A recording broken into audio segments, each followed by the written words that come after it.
Halo teman-teman semuanya, perkenalkan nama saya Marici Juwita Iwamuni. Saya berasal dari kelas Sistem Informasi 4A. Dalam video ini saya akan menjelaskan algoritma penjadwalan proses. Oke teman-teman, jadi di saat ini saya akan menjelaskan algoritma penjadwalan. Yang pertama adalah FIFO. Di sini saya sudah membuat soal serta jawabannya, tinggal bagaimana saya menjelaskan bagaimana sampai bisa hasil akhirnya mendapat 9,6 menit. Oke, langsung saja. Ini di soalnya tertulis bahwa proses P1 dengan burst time-nya 9 menit, P2 prosesnya kedatangan waktunya 3 menit, P3-nya waktu kedatangannya 5 menit, dan P4 waktu kedatangannya 7 menit. Kita disuruh untuk menggambarkan Gantt chart-nya. Dan sini saya sudah menggambarkan Gantt chart-nya. Yang pertama kita eksekusi adalah proses yang waktu kedatangannya itu paling panjang, yaitu 9 menit. Jadi di sini kita taruh 9 menit dengan P1 9 menitnya. Kenapa di sini 0? Karena semua penjadwalan harus diawali dengan 0. Maka di sini karena P1 burst time-nya yang paling besar atau paling panjang, maka di sini saya tulis di sini 9. Kemudian 12 ini didapat dari, kita lihat di sini P2-nya burst time-nya waktu kedatangannya itu yang paling terkecil. Jadi untuk eksekusi awal kita lihat kedatangan waktunya itu yang paling besar atau paling panjang, dan eksekusi yang kedua itu kita ambil dari waktu kedatangannya itu yang paling kecil. Makanya di sini 9 ditambah 3 hasilnya adalah 12. Yang selanjutnya 17 atau P3-nya. Dari mana dapat 17? Karena setelah karena 12 ini ditambah dengan waktu kedatangan dari P3, karena yang waktu berikut yang paling kecil. Karena 5 dan 7, 5 lebih kecil, makanya dieksekusi duluan dari 7. Jadinya 12 ini ditambah dengan 5 ini, makanya hasilnya 17 untuk P3-nya. Dan yang terakhir yaitu P4. Dari mana dapat 24? Karena 17 ini ditambah dengan burst time dari P4, makanya dapat 24. Oke, kita diminta untuk menghitung waiting time-nya. Jadi di sini kita sudah tahu bahwa P1-nya sama dengan 0, P2-nya sama dengan 9, P3-nya sama dengan 12, dan P4-nya sama dengan 17. Maka rata-rata waiting time-nya didapat 9 ditambah 12 ditambah dengan 17 bagi 4. 4 ini apa? 4 ini adalah besarnya proses atau banyaknya proses. Jadi 1, 2, 3, 4, makanya kenapa di sini ditaruh 4. Jadi 9 tambah 12 tambah 17 dibagi 4 hasilnya sama dengan 9,6 menit. Jadi ini adalah hasil dari penjadwalan proses FIFO untuk soal yang ini.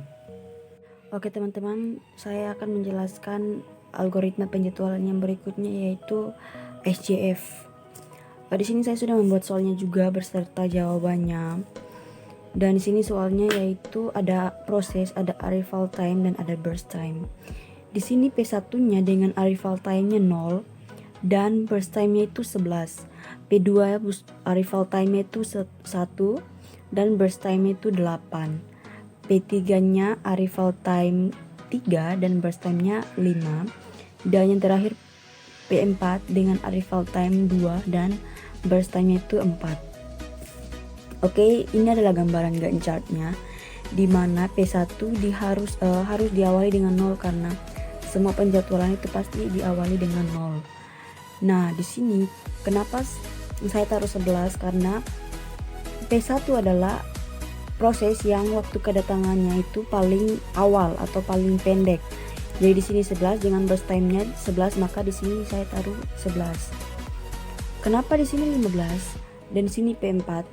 Karena setelah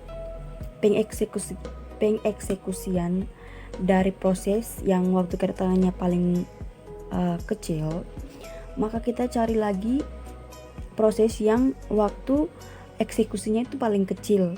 Nah, di sini kita dapat P4 dengan burst time itu 4. Jadi di sini 11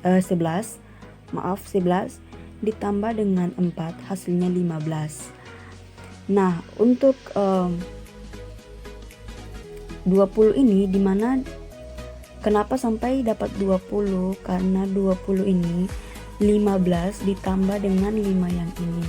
Kenapa 20 kenapa 15 ditambah dengan 20? Karena 15 ditambah dengan 5 karena 5 ini adalah waktu pengeksekusian yang lebih kecil lagi dibanding 8. Jadi 15 ini ditambah dengan 5 hasilnya 20. Nah, yang terakhir kenapa dapat 28? Karena 20 ini ditambah dengan waktu pengeksekusian dari P2-nya. Maka didapat 28. Oke, untuk waiting time-nya. Waiting time didapat dari burst time dikurangi dengan arrival time-nya. Jadi P1 adalah 0. P2-nya 20 ini dikurangi dengan arrival time dari P2 yaitu 1. Maka diperoleh 20 kurang 1 hasilnya 19. Nah, P3-nya 15 ini, P3-nya 15 ini didapat dikurangi dengan arrival time dari P3 ini 3. Jadi 15 dikurangi 3 hasilnya 12. Dan terakhir 4, 11 ini dikurangi dengan arrival time dari P4 yaitu 2. Maka 11 dikurangi 2 sama dengan 9. Sehingga kita mendapat rata-rata waiting time-nya 0 ditambah 19 ditambah 12 ditambah 9 dibagi dengan 4. 4 ini dapat dari banyaknya proses 1, 2, 3, 4. Maka hasilnya 40 dibagi 4 hasilnya adalah 10 menit. Sekian dari penjelasan video saya kali ini. Saya mohon maaf apabila ada kata-kata saya yang kurang jelas atau penjelasan saya yang kurang lengkap. Terima kasih.